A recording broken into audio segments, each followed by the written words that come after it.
నిర్మాణాత్మక చర్చ జరిగేది, మేధావుల యొక్క అభిప్రాయాలు తీసుకునేవాడు.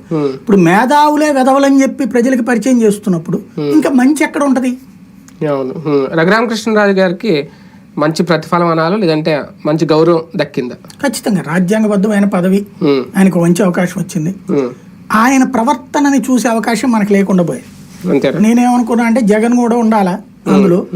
ఉన్నప్పుడు పవన్ కళ్యాణ్ ఎలా స్పందిస్తాడు, చంద్రబాబు ఎలా స్పందిస్తారు, లోకేష్ ఇప్పుడు అదే శాసనసభలో ఉన్నాడు కాబట్టి ఎలా స్పందిస్తారు, వీళ్ళ నలుగురి సంవాదము పైన స్టేజీలో రఘురామకృష్ణరాజు లాంటి వాళ్ళు ఉండాలి. అప్పుడు పక్షపాత ధోరణితో ఉంటాడా, బ్యాలెన్స్డ్ గా ఉంటాడా చూద్దాం అనుకున్నా.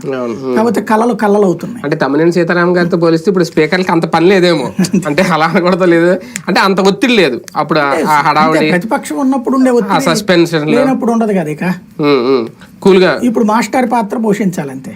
అంటే ఒక రకంగా రఘురామకృష్ణరాజు గారి చేతులు నోర్లు అన్ని కట్టేసినట్ట పదవి లేదు. అంటే ఆయన బేసిక్ గా ఇక ఇట్లాంటి మాటలు మాట్లాడలేరు. కాకపోతే ఆగుతారా? తమ్మినేని మాట్లాడలేదా? అదేలేండి. స్పీకర్ గా ఉండి కూడా ఎన్నిసార్లు మాట్లాడలేదు చివరికి. కాకపోతే ఆ స్పీకర్ కు ఉండేటటువంటి ఆ రెస్పెక్ట్ కాపాడుకోవడం అన్నటువంటి దాంట్లో నేనైతే కోడెల శివప్రసాదరావు గారు అందులో 100కి 90% సక్సెస్. ఒక 10% ఆయన మధ్యలో దారిదే. తమ్మినేని సీతారాం చాలా మొదటి ఉపన్యాసం నేను చాలా ఇన్స్పైర్ అయిపోయాను. బాగా మాట్లాడాడు. బీసీ సామాజిక నుంచి ఉన్నత స్థితికి వీడియో కూడా పెట్టాం. తర్వాత ఆయన 100కి 40% జడగొట్టాడు. రాజకీయ ఉపన్యాసాలు ఇచ్చేసేవారు కుర్చీలో కూర్చొని.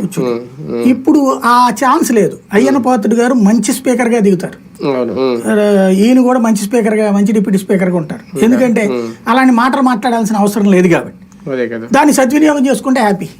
కానీ ఫైనల్ గా నిన్న జగన్మోహన్ రెడ్డి గారి తర్వాత ఎవరో అడిగిన ప్రశ్నకు డిస్క్వాలిఫై